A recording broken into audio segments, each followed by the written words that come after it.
Apa dia Kak? Apa dia Kak? Kak Nuna umur berapa? Akak tadi kan tengah cakap pasal sayang. Oh, sayang dulu waktu aku kenal muda-muda, umur 20-an, akhlak dia begini lemah lembut, tak ada macam karakter yang kau gambarkan di social media. Sekarang ni I tak sangka sayang boleh jadi karakter yang dia ada side of sayang. Dia orang I tak kenal sayang. Yang dulu I kenal lemah lembut, sopan santun, pemalu. Habis sekarang sayang tak malu. Terkedik.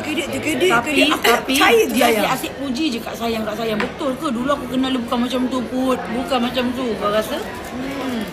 Berkali-kali apakah itu sayang yang sebenar? Aku tak pernah panggil dekat KM. Nak dulu sayang. Yelah, kita dah lama kenal lah Kak. Comel lah Kak ni.